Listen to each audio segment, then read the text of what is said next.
Marketing का एक गुरु मंत्र नोट कीजिए, और वो गुरु मंत्र हर व्यक्ति ने, चाहे वो नरेंद्र मोदी की ही क्यों ना हो, हर व्यक्ति ने उस मंत्र को अपने जीवन में उतारा है। उस गुरु मंत्र का नाम है, जो दिखता है वो बिकता है। हेलो, क्या बोला? क्या बोला? जो दिखता है वो बिकता है, लेकिन बिकता उसका है जो बोलता है। जो दिखता है वो बिकता है, बिकता उसका है जो बोलता है, और बार बार उसका बिकता है जो सच बोलता है। ये दुनिया की पूरी मार्केटिंग का सिद्धांत है। एक बार बेचना है, बढ़िया बढ़िया दिखा दो, और बार बार बेचना है तो सच बोलना पड़ेगा। अगर सच नहीं बोलोगे काम नहीं होगा। एक आदमी बहुत परेशान था, एक कंपनी में भर्ती हुआ, कंगे बनाने वाली कंगी कॉम।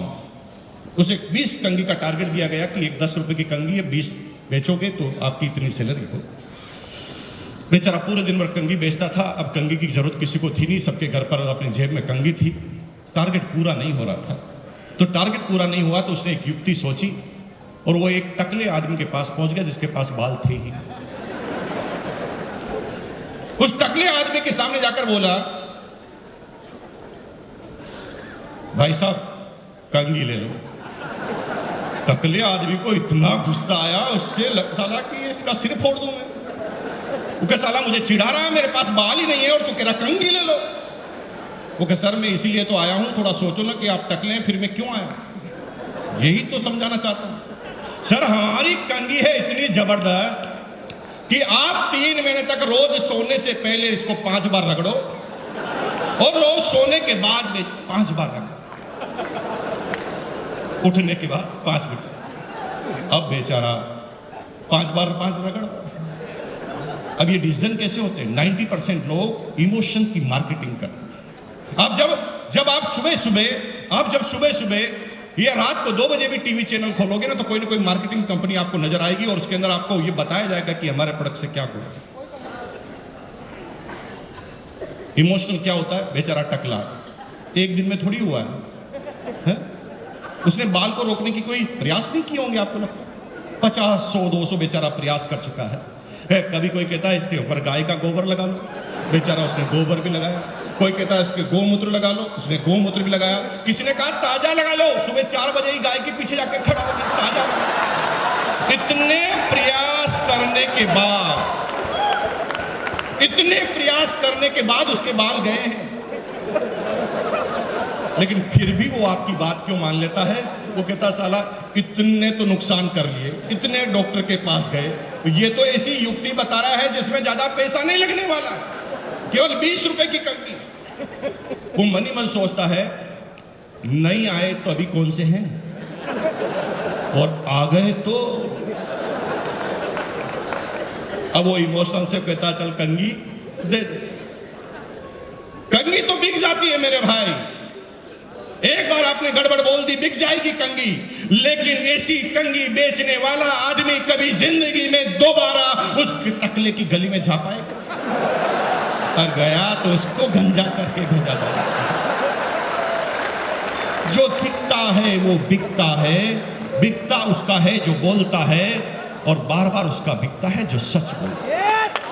एक छोटा सा एग्जांपल देते हैं, आपको समझ में आ जाएगी पूरी की पूरी बात। आपको छोटे से एग्जांपल में समझ में आ जाएगी। आपने ट्रेन में सभी लोगों ने सफर किया होगा, सभी लोगों ने ट्रेन में सफर किया होगा। एक छोटी सी घटना आप देखिए उस ट्रेन के अंदर जो होता है, आप उसको समझिए, और आपको यह सिद्धांत पूरी तरह मार्केट में दिमाग में फिट हो जाए। ट्रेन की बोगी है, ट्रेन की बोगी में 10-20 आदमी को चाय पीने की इच्छा हो रही है, तलब हो रही है चाय पीने की, कोई चाय वाला आ जाए।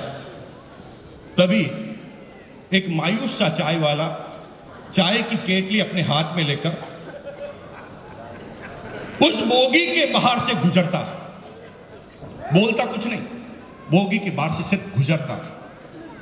अब यहां पर जिसकी भी नजर चाय पीने की इच्छा जिसकी है, उसकी नजर चाय वाले पर पड़ी, तो उसने तुरंत उससे पूछा, चाय है क्या? इसका मतलब उसने कुछ भी नहीं बोला, फिर भी चाय क्यों बिक रही है? क्योंकि जो दिखता है वो बिकता है। तो पहला काम क्या करना? दिखाने का। लेकिन कंसेप्ट नंबर 2 में जब आप आएंगे तो आप क्या देखते हैं कि एक चाय वाला बोगी के अंदर घुसता है और वो बोलना चालू करता है, चाय चाय चाय चाय, दुनिया की जोरदार चाय, दुनिया की शानदार चाय, एक बार पियोगे 1000 बार पियोगे। याद रखोगे भाई साहब, चाय की है गारंटी। याद रखना आप कि अगर पसंद नहीं आई तो पैसा वापस दिया जाएगा। चाय चाय चाय। अब आप क्या देखते हैं कि जिसकी चाय पीने की इच्छा नहीं है वो भी पीता है। जो दिखता है वो बिकता है, बिकता उसका है जो बोलता है। और जब तक आप दिखाओगे नहीं, काम होगा नहीं। और टकले वाली बात तो मैंने आपको तीसरी बता दी कि बार बार उसका बिकता है जो सच बोलता है। अब इसकी शुरुआत कैसे करनी? कुछ मत करो मेरे भाई। जब भी आप आरसीएम बिजनेस किसी को समझाने जाओ और पहली ट्रेनिंग उसे दो तो उसे सिंपल सी बात करो, भाई तुम बाद में आरसीएम करना, पड़ोसी की बात बाद में जाना, सीधा सा पहला काम कर, घर के प्रोडक्ट बदल। और तुझे कैलकुलेशन लगा कि तेरे घर में अगर 5000 के प्रोडक्ट हर महीने यूज आते हैं तो तू 10,000 के खरीद ले। और 10,000 के खरीद लेगा तो कितना नुकसान होगा तुझे? कितना नुकसान होगा? 1 रुपए का नहीं होगा। इस महीने जो यूज नहीं आ रहे हैं वो अगले महीने यूज आ जाएंगे। हेलो, नुकसान तो कुछ हुआ नहीं। तू क्या कर, 10,000 का प्रोडक्ट एक साथ ले ले और एक अपने घर में जिस ड्राइंग रूम में आप घुसते हो उस दीवार को, सामने वाली दीवार पर जो भी सबसे पहली नजर पड़ती है उस दीवार पर तुम इन सारे प्रोडक्ट को सजा दो। सिर्फ सजाने से ये पूरे 3 सिद्धांत काम होंगे।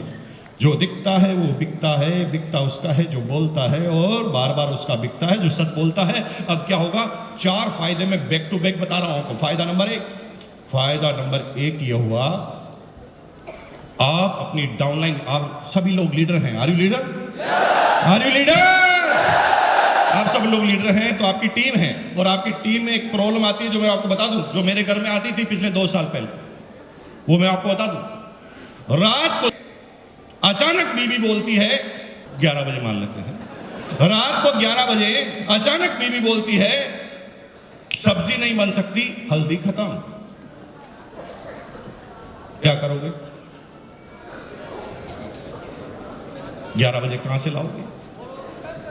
पड़ोसी नहीं है तो कहां से लाओगे? हेलो, प्रॉब्लम ही प्रॉब्लम है। और आपको आश्चर्य होगा होता क्या? जब भी ऐसी अचानक कोई विविधा आती है हमारे घर में तो हम तुरंत पास में जो दुकान है उसके पास ढूंढ के जाते हैं, चाहे उससे जिंदगी में कभी भी मान नहीं लिया, लेकिन अब आपकी मजबूरी है, उसी के पास जाते हैं और उसे कहते हैं भाई साहब ये 100 रुपए लो, सबसे छोटा वाला पैकेट दे दो, क्योंकि कल तो मैं आरसीएम के पिकअप सेंटर पर जाकर नया लाऊं। अब थोड़ा सोचो कि आपकी टीम में अगर 1000 आदमी हैं, 1000 आदमी एक महीने में एक बार ऐसी गलती करते हैं, सिर्फ एक बार, तो 1000 into 100, 1 लाख का नुकसान आप हर महीने कर रहे हैं। सिर्फ अगर आपने हर व्यक्ति को प्लान में समझा दिया होता कि माल तुझे समझाना है तो ये 24 घंटे की दुकान हो जाता है, 24 आवर्स। फायदा नंबर 2 ये है कि जब आप डिस्ट्रीब्यूटर बनते हैं तो आप अकेले बोलने वाले होते हैं, लेकिन जो ही ये प्रोडक्ट आप घर में लगाते हैं तो प्रोडक्ट के घर के सारे लोग डिस्ट्रीब्यूटरशिप का काम करने लग जाते हैं। जैसे एग्जांपल लेते हैं, आपने आरसीएम ज्वाइन किया, प्रोडक्ट सजा दिया। अब प्रोडक्ट सजा दिया और घर पर पड़ोसन आपकी बीवी से मिलने आई। उसने एक प्रश्न किया, भाभी जी यहां पर तो आपके शादी की फोटो लग रही थी, अब साबुन क्यों लगाया? अब वो पूछेगी तो सुनेगा कौन? ऑटोमेटिक ही काम हो रहा ना मेरे भाई। आपने थोड़ा अलग बताया, सामने वाले ने प्रश्न रिलीज कर दिया। यहां पर फोटो लगी थी, साबुन क्यों लगाया? अब आपकी बीवी को आरसीएम के बारे में ज्यादा पता नहीं, जितना पता है वो बताएगी, और वो देख लिए क्या क्या बताएगी और उससे क्या क्या इफेक्ट होता है मैं आपको बताता हूं। ये हमारे हैं ना, पता नहीं क्या क्या करते रहते हैं। इन्होंने क्या इतने सारे प्रोडक्ट लाके यहां पर रख दिए और मेरे को कहते हैं साबुन से ना, मेरे को पसंद नहीं आती बहन जी, और मैं तो लक्ष्य से ही नहाती हूं। ओरिजिनल बोल रही है, देखिए इसका इफेक्ट देखना। ओरिजिनल बोल रही है, मैं पसंद नहीं करती और मैं तो लक्ष्य से ही नहाती हूं। और मुझे कहा था कि ये डिओड्रेंट लगाओ, मैं नहीं लगाती। लेकिन भाभी जी एक दिन रात को तेल खत्म हो गया और मैंने मजबूरी से ये तेल यूज कर लिया। ये तो है, मेरा पप्पू ना पहले एक पूरी खाता था, अब 2 खाने लगे और मेरा पेट भी ठीक रह रहा। और आपको पता है ये छोटे छोटे पिंपल हो रहे थे गायब। अब यहां पर ओरिजिनल बात आ रही है। इसका मतलब यह है कि आपके घर में एक डिस्ट्रीब्यूटर तैयार हो गया जो आपके पीछे से काम करना चालू कर दिया है। हेलो, अभी उसने एक प्रोडक्ट इस्तेमाल किया, वो 1 की तारीफ कर रहा है, कल वो 50 इस्तेमाल करेगा, 50 की तारीफ करेगा। जो दिखता है वो बिकता है, बिकता उसका है जो बोलता है और बार बार उसका बिकता है जो। फायदा नंबर 3 ये हुआ कि आपका बच्चा और पड़ोसी का बच्चा 7 साल का, एक राजू एक पिंटू, दोनों उछलते उछलते खेलते खेलते घर में आए और सीधा उस प्रोडक्ट वॉल के सामने जाके खड़े हो गए। और छोटे से बच्चे ने आपके छोटे से बच्चे से पूछा, ए राजू, यहां तो तेरी फोटो लग रही थी बर्थडे की, अब यहां पर साबुन क्यों लगाया? अब 7 साल का बच्चा देखो कैसे कैसे बात कर रहा है, कैसे बिजनेस बढ़ेगा। 7 साल के बच्चे को ना आरसीएम के बारे में पता है, ना सिस्टम के बारे में, ना प्रोडक्ट के बारे में, बच्चा बात कर रहा है। ये मेरे पापा की कंपनी के प्रोडक्ट हैं और मेरे पापा छोटे मोटे नहीं है, रॉयल्टी एचीवर टाई लगाते हैं हमेशा। उसे आरसीएम के बारे में पता नहीं है। लेकिन वो छोटा जो दूसरा बच्चा है ना राजू, वो क्या सोच रहा है, मैं पिछड़े की औलाद हूं, इसका बाप ही सब कुछ है और मेरा बाप कुछ नहीं। फिर वो आगे बात करता है, एक सुन, ये मेरे पापा के प्रोडक्ट है, मेरे पापा की कंपनी के प्रोडक्ट है और ये एरे गिरे को नहीं मिलते, मेरे पापा को मिलते हैं सिर्फ। और तुझे पता ना हर गेंद पे आजकल चौका और छक्का क्यों लगता है? न्यूट्री चार्ज किट्स, हाँ, इसकी वजह से। और मेरी मम्मी क्या कह रही है पता? मेरी मम्मी कह रही है कि इस बार नंबर 1 आने वाला हूं क्लास के अंदर। अब वो राजू भड़क गया, वो साला यही सब कुछ करेगा, न्यूट्री चार्ज भी यही पिएगा। वो सीधा अपनी मम्मी के पास, आपको 2 साल से आरसीएम करते हुए देख रहा है, फिर भी वो आरसीएम नहीं कर रहा है। हेलो, लेकिन सबसे अच्छा पड़ोसी बनने का बार बार दिखावा जरूर कर रहा है।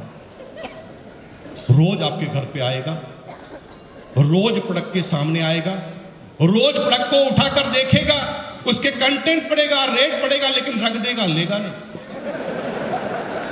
बोलो क्यों नहीं लेता बताओ? क्योंकि वो आपसे प्यार करता है। वो बोलता है आई लव यू बाबा, क्योंकि मैं तेरे से प्रोडक्ट लूंगा तो तू करोड़पति बन जाएगा, और तू करोड़पति बन जाएगा तो मेरा पड़ोसी कैसे रहेगा? मैं अपने पड़ोसी को खोना नहीं चाहता। I love you Baba. Hello,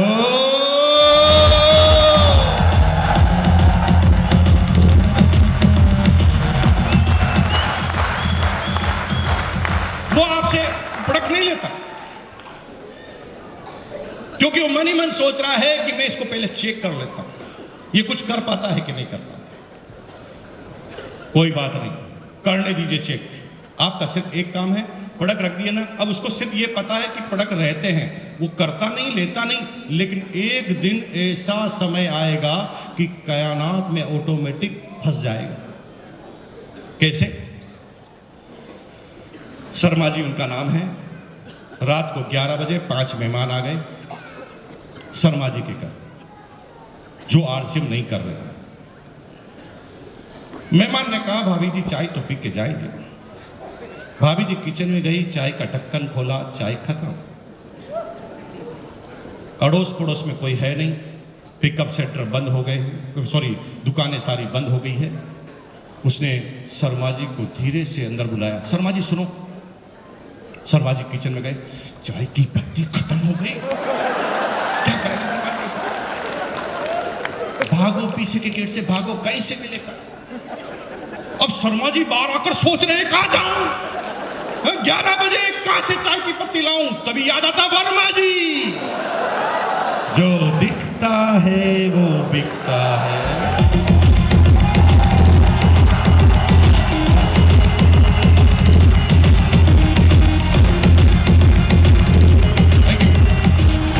अब क्या हुआ वो रात को 11 बजे वर्मा जी के पास आया। वर्मा जी, मैंने सोचा कि आज आपका प्रोडक्ट इस्तेमाल कर लिया जाए। रात को 11 बजे। वर्मा जी क्या पागल है? रात को 11 बजे प्यार उमड़ रहा है। देखो, मैं सोच रहा हूं कि आज आपके प्रोडक्ट इस्तेमाल करके देख लिए जाए, और मैं सबसे पहले आपकी चाय की पत्ती को चेक करना चाहता हूं। ये समझ गया, पूरा फंस चुका है। रात को 11 बजे कोई चेक करने नहीं आता। अब उसने चाय की पत्ती उठाई। शर्मा जी ने बोला, हाँ हाँ प्लीज आप ले सकते हैं, ये आपके लिए ही है। उसने फटाफट चाय की पत्ती उठाई और पीछे की तरफ रेट देखी और पूछा कि कितना दूं। सोचा कि पड़ोसी है, कुछ तो डिस्काउंट देगा। तभी तुरंत शर्मा जी बोल गए, नहीं नहीं नहीं, ज्यादा देने की जरूरत नहीं, जो लिखा हुआ उतना, ज्यादा नहीं, हाँ? जो लिखा हुआ उतना। मजबूरी में चाय की पत्ती ले ली गई। यहां पर हो गई आपकी सेल। अब चक्कर क्या पड़ा देखिए, पांचों मेहमानों ने चाय पी और योग ऐसा बैठा कि पांचों मेहमानों ने चाय पीकर आधा घंटे में से 15 मिनट केवल चाय की तारीफ की। क्या बोला, भाभी जी क्या चाय, एक तो मेरी मां चाय बनाती थी, भगवान कसम मां की चाय की याद आ गई।